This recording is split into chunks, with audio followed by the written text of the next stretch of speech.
Good morning to all of you. मैं Vivek Kumar Singh, Chanakya college of education, Bettiah, Bihar से। आज हम लोग डीएलएड सेकेंड ईयर के ES9 में यूनिट 4 से मूल्यांकन एवं आकलन की अवधारणा क्या होती है उसके बारे में अध्ययन करेंगे। शिक्षा में आकलन शब्द कई प्रकार से प्रयुक्त किया जाता है। शिक्षा में आकलन शब्द कई प्रकार से प्रयुक्त किया जाता है, जहाँ विद्यार्थी की समस्त औपचारिक एवं अनौपचारिक जानकारी प्राप्त होती है। शिक्षा में आकलन शब्द कई प्रकार से प्रयुक्त किया जाता है, जहाँ विद्यार्थी की समस्त औपचारिक एवं अनौपचारिक जानकारी प्राप्त होती है। आकलन एक विद्यार्थी की निश्चित समय सीमा में सीखने के प्रमाणों को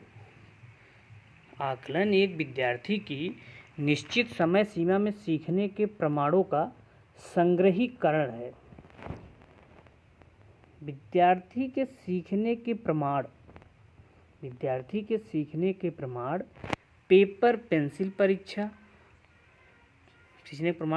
पेंसिल परीक्षा, अन्य लिखित कार्य, मौखिक परीक्षा, प्रस्तुतिकरण, प्रोजेक्ट कार्य, पोर्टफोलियो आदि के द्वारा प्राप्त किया जाता है। किन कार्य के द्वारा?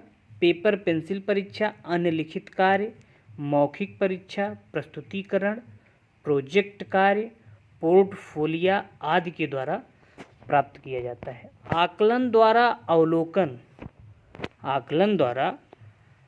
अवलोकन, प्रदर्शन एवं सृजनात्मकता को भी परखा जाता है। आकलन द्वारा अवलोकन, प्रदर्शन एवं सृजनात्मकता को भी परखा जाता है। आकलन शब्द का उपयोग बच्चे के भविष्य में प्रदर्शन के गुणात्मक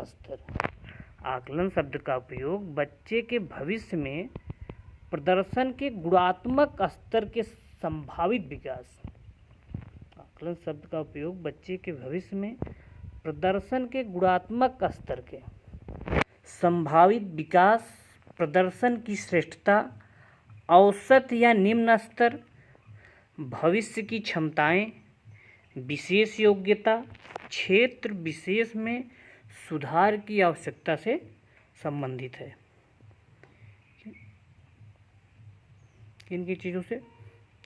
गुणात्मक स्तर के संभावित विकास, प्रदर्शन की श्रेष्ठता, औसत या निम्न स्तर, भविष्य की क्षमताएं, विशेष योग्यता, क्षेत्र विशेष में सुधार की आवश्यकता से संबंधित है।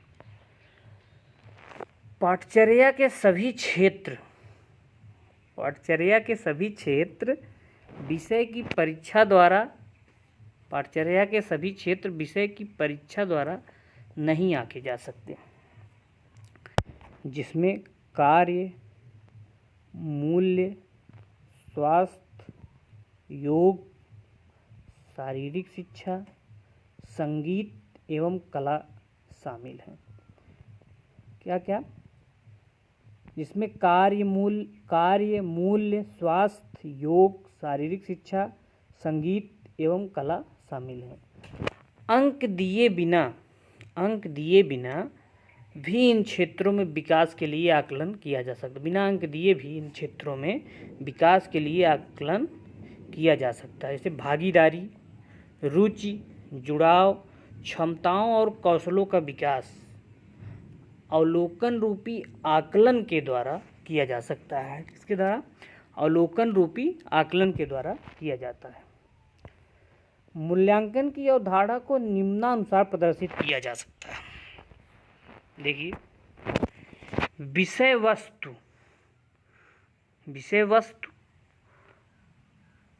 अधिगम उद्देश्य शिक्षा का सुपरिभाषित प्रयोजन है। बाद इसमें मूल्यांकन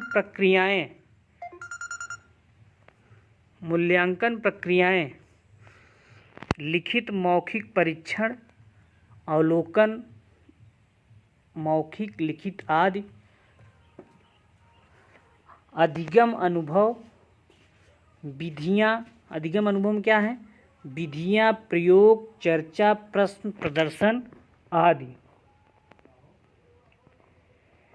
किसी कक्षा में, जैसे इस मानचित्र निम्नानुसार प्रदर्शित किया गया, विषय वस्तु है, उसके बाद अधिगम उद्देश्य है, मूल्यांकन प्रक्रियाएं हैं, इधर अधिगम अनुभव हैं। मूल्यांकन प्रक्रियाओं में है लिखित मौखिक परीक्षण, अवलोकन, मौखिक लिखित आदि। अधिगम अनुभव में विधियाँ, प्रयोग, चर्चा, प्रश्न, प्रदर्शन आदि। अधिगम उद्देश्य में शिक्षा का सुपरिभाषित प्रयोजन। किसी कक्षा कक्ष की परिस्थिति में आकलन एवं मूल्यांकन के समावेश को निम्न प्रकार से समझाया जा सकता है। क्या है? पहला, जब शिक्षक किसी पाठ का प्रारंभ करते हैं, तो उन्हें छात्रों के पूर्व ज्ञान, दक्षताएं, रुचि एवं आवश्यकताओं के ज्ञान हेतु, जब शिक्षक किसी पाठ का प्रारंभ करते हैं तो उन्हें छात्रों के पूर्व ज्ञान, दक्षताएं, रुचि एवं आवश्यकताओं के ज्ञान हेतु छात्रों के साथ वार्तालाप, संवाद एवं खोजपूर्ण प्रश्न करना आवश्यक होता है। दूसरा पॉइंट हमारा है, शिक्षक अधिगम प्रक्रिया के दौरान छात्रों की पूर्व एवं वर्तमान अवधारणाओं, शिक्षण अधिगम प्रक्रिया के दौरान छात्रों की पूर्व एवं वर्तमान अवधारणाओं, भ्रांतियों को जानकर उनके प्रदर्शन को बेहतर बनाने का प्रयास करना।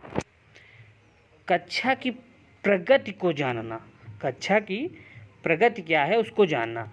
शिक्षण की व्यूह रचनाओं एवं उपागमों के विषय में सोचना आदि कार्य करने हेतु उसे आकलन की आवश्यकता होती है, जिसमें लगातार निरीक्षण, सतत प्रतिपुष्टि, अभिव्यक्ति को प्रोत्साहन, ज्ञान सृजन को प्रोत्साहन शामिल है।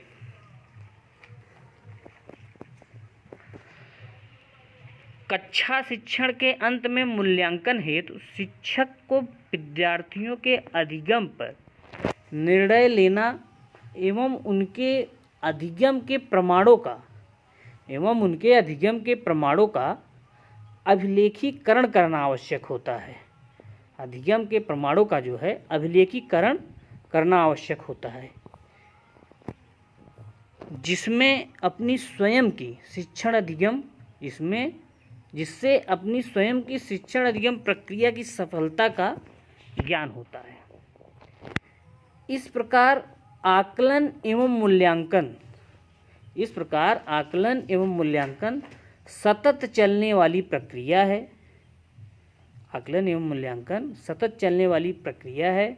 जिनमें अधिगम के लिए आकलन तथा अधिगम का आकलन, अधिगम के लिए आकलन तथा अधिगम का आकलन, जिसे सतत एवं व्यापक मूल्यांकन CCE योजना के अंतर्गत क्रमशः संरचनात्मक फॉर्मेटिव एवं योगात्मक समेटिव आकलन के रूप में भी देखा जाता है। आकलन की प्रक्रिया में विद्यार्थी की भी सहभागिता होती है, जिससे वह स्वयं अपना मूल्यांकन कर पाता है एवं अपने अधिगम का स्वयं उत्तरदायित्व ले पाता है। आकलन का आवश्यक उद्देश्य शिक्षण अधिगम प्रक्रिया में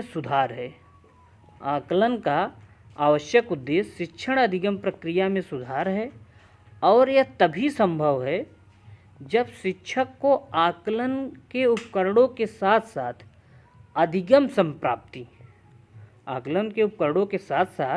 अधिगम संप्राप्ति लर्निंग आउटकम का भी ज्ञान हो। अधिगम संप्राप्ति में लर्निंग आउटकम का भी ज्ञान हो।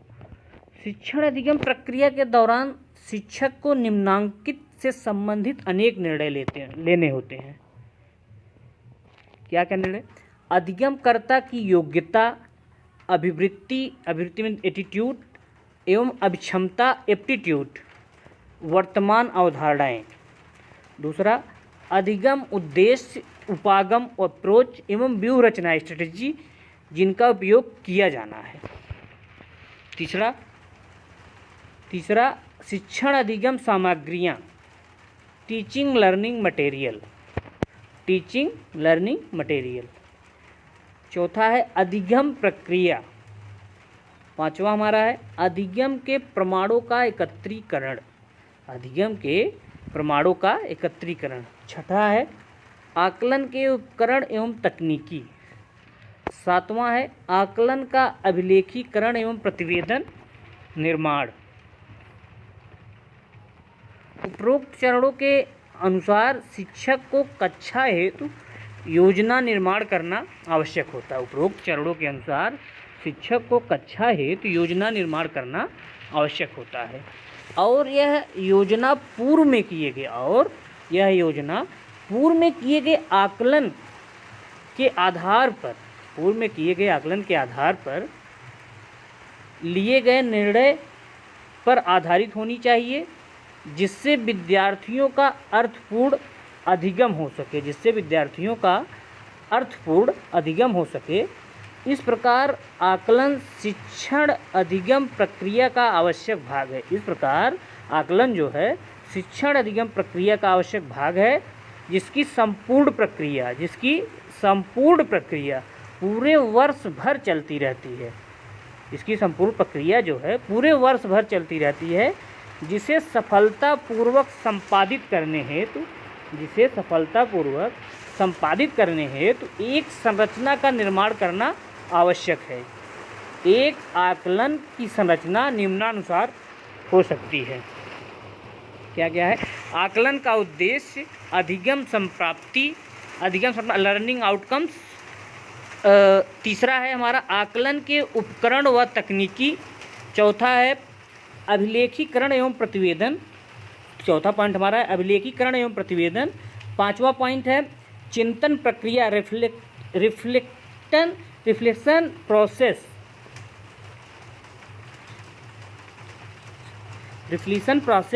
विभिन्न विषयों की विषय वस्तु की समझ उत्पन्न करने हेतु शिक्षक विभिन्न शिक्षण विधियों का उपयोग करते हैं। विभिन्न अधिगम अनुभव उपलब्ध कराता है, जो व्यवहार में वांछित रूपांतरण के रूप में प्रकट होने चाहिए, जिसे अधिगम कहते हैं। इसे क्या कहते हैं? अधिगम कहते हैं। मूल्यांकन इसी अधिगम को सुनिश्चित करने में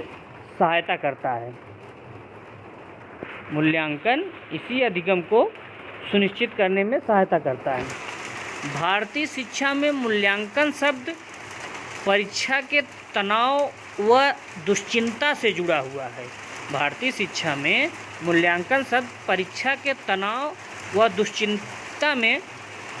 परंतु वास्तव में एक अच्छी मूल्यांकन एवं परीक्षा पद्धति सीखने का अभिन्न अंग बन सकती है, जिसमें शिक्षार्थी एवं शिक्षा तंत्र दोनों को ही आलोचनात्मक एवं विवेचनात्मक प्रतिपुष्टि से लाभ हो सकता है, जो कि आकलन एवं